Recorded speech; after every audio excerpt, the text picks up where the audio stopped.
What a cool, nice little breeze. That's nice vibe in this music. What kind of music you like? Do you have one particular type of music? You know what? I listen like to? it all. I grew up in the suburbs, so I love my rock music. Yeah, you know, yeah. but I love my hip hop because that was the era as well. But Right. The jazz and the blues. Who can't like that? That's what I'm saying. What's wrong with listening Good to job, that? Murali. Nicely Thank done. you. man. Good Good job, man. Yeah. That's sweet. How old were you when you figured out you had these pipes, man? You know, I mean, it's something else. Thank you. It came on probably a little bit later. I mean, I've been singing all my life, just as singing along with stuff. But there was some point when I heard like B.B. King and Yeah. and Sam Cooke and people like that. Sam Cooke. I was just talking to something about Sam Cooke. Yeah. Because the fireworks display and they had a medley of music, and one of the things was "A Change Is Gonna Come." They played. Great song. I recorded it. okay. Is that right? Yeah, By yeah. Sam 'Cause Cooke, Sam and I- Cooke is like That's a big, tough song to do. My mother literally go to tears when she hears Sam It's- Cooke sing that song. yes, His voice, yes. I think they actually talk about going out the right way. Then they found him in bed with a broad who was married. the Yeah, husband. that's how he died. No, well, he the was- chick was married or something. No, he went to a cheap hotel with a girl, late of the evening, and then she robbed him. Right. Oh. And then he went to go try to get his stuff back, and he was thought she was hiding in the manager's office of the hotel, so he was banging on the door. Oh, and he got then, shot. Yes, by the manager. Oh, I heard I heard a Yeah. story where he was sleeping with a woman who was married and the husband shot him. No, it wasn't Completely that. different. Yeah, but but that's I'm a big fan, and I read a few of his books, and that's the story. But as, that's as a, it see, a goes. guy who looks like you think like Van Morrison. When Van Morrison first belted out that voice, people like this Yeah. little Irish guy. Yeah. I mean, Thank you. You really you look great and you sound great. Well, thank you. And you know what? Will you marry me? You already That's got twice somebody. already, I know man. you already got That's somebody. twice. No, I mean you got a unique look for the voice you have. It's great. Yeah, people often say you don't look like what you sound like a lot of times, but that's why. Hey, Why not? What you the just hell? got to be who you are. And my grandmother, besides my father being Larry Coryell, great musician, jazz guitarist, my grandmother was an actress. She was Mama Carlson on WKRP in Cincinnati. Really? Okay. Among other things, she was in Abbott and Costello movies back in the day, and she was a Broadway singer and actress. And so when I talk to people about singing, because they sometimes ask me about it, I say it's kind of like acting. I mean, you have to know what you want to sound like. I mean, not everybody can do it. It's like I can't do a good JFK impression. My brother can.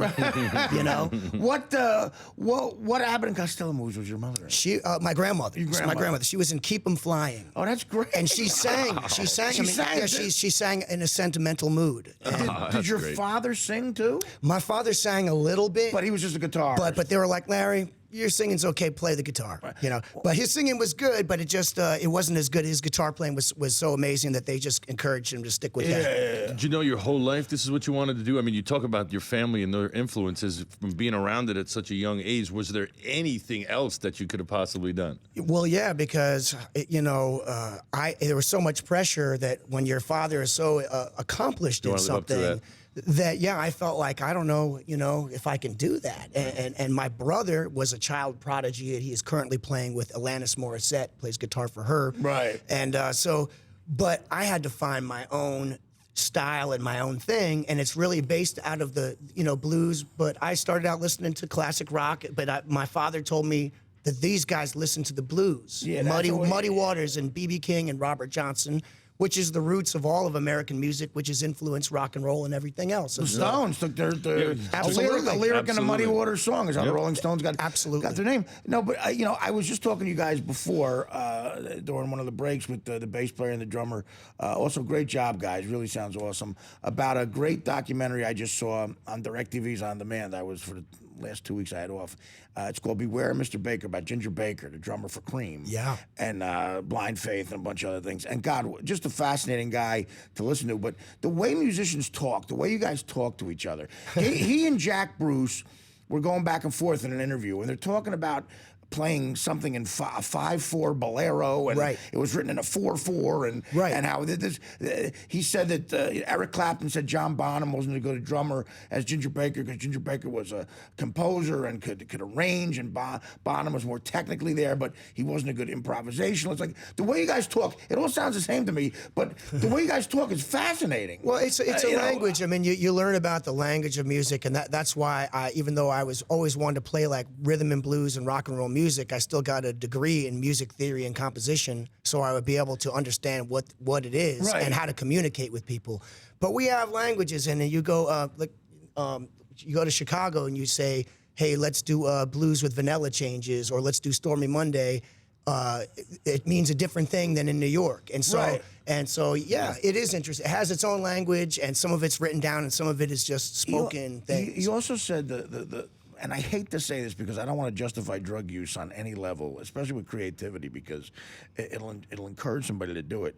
I mean, look, and I, as a comic, I've tried every drug: cocaine, heroin, and heroin. The heroin almost killed me. I mean, any fan of mine knows I almost died from heroin use on the road, and I chased it for a long time. And cocaine, I was in jail in L.A. County for it, and as a comedian, it made me worse. The nights I listen back, I've taped a lot of stuff.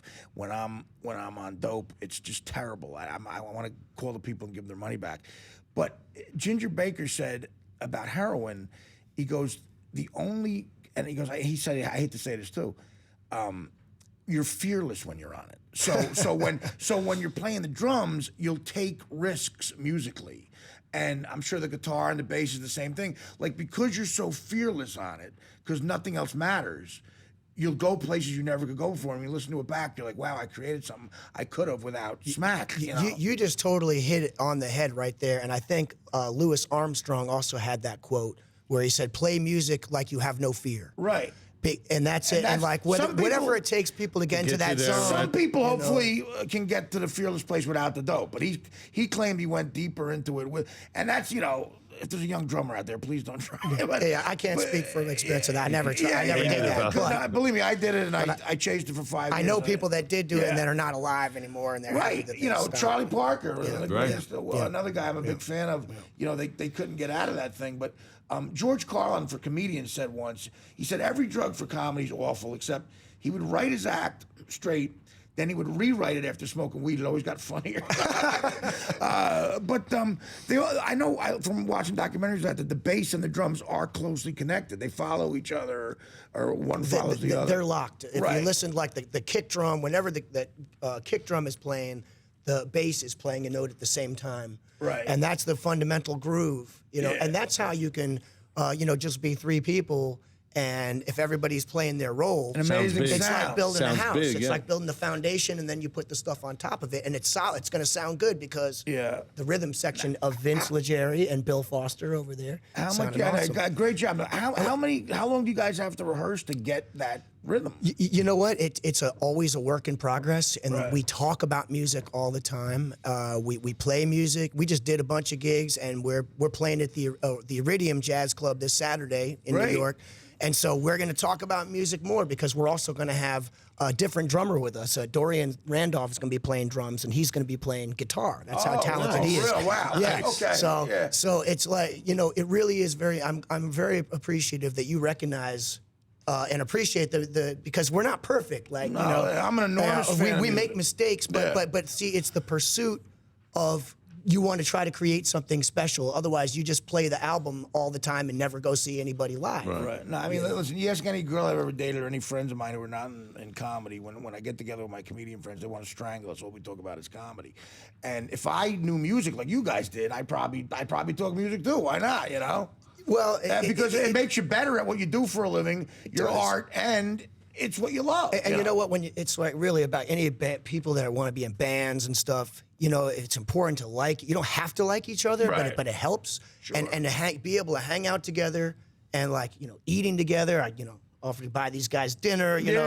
Whatever. You want. I think it shows up in the music because we all got to be. It's like a team. You all got to be working together, and then it's real. People hear it when the sincerity and the work has gone in. And like I said, we're not perfect. I make mistakes, but I'm not trying to be perfect. I'm just trying to be musical. Yeah, exactly. And what's working. I thought it was real interesting earlier when we were getting to know each other in the offices. These two, your bass player and yourself, you started talking about A chords. Yes. And they lost me right off the bat right there. That's what I was like, this is an acorns. Yeah. It's like this is an A-B conversation. I'm just going to sit here and listen. But at the I thought it same was time, interesting. there's so many people. You play guitar a little bit. You probably do too. So it's like, it's something that a lot of people do, but the people that, that really do it professionally or do it all the time, I'll do it we just know it a little bit, Of course, a lot better, a little bit more.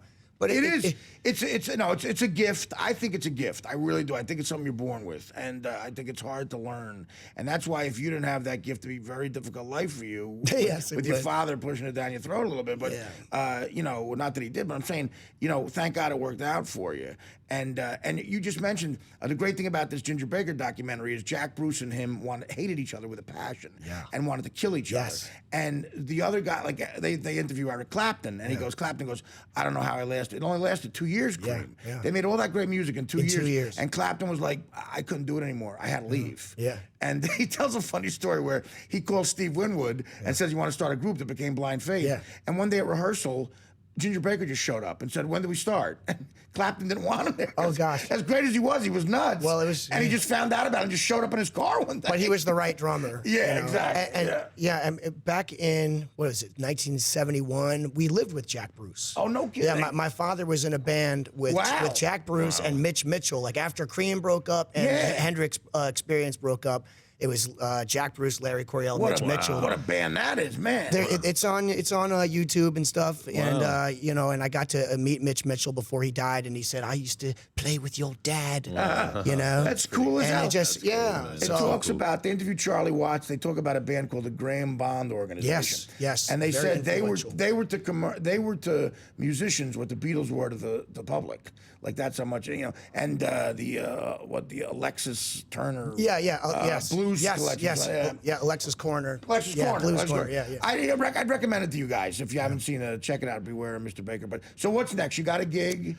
Yes, got a couple of gigs? Yeah, I mean, I got a bunch of things. Going to be playing the San Jose Jazz Festival, one of the headliners out there, on August 10th, and Moe's Alley in Santa Cruz, August 11th. But this Saturday, the Iridium, New York City, and tomorrow night in Woodstock, New York, back where I live. It's a great gig, So man. we just play wherever we can go, and we all live in New York State, so we're happy. We love being able to come down here. And again. is this a new album, Murali Coryell Live? That is the most recent album. No, yes, Coryell. it's current, and it's now been entered for a Blues Award.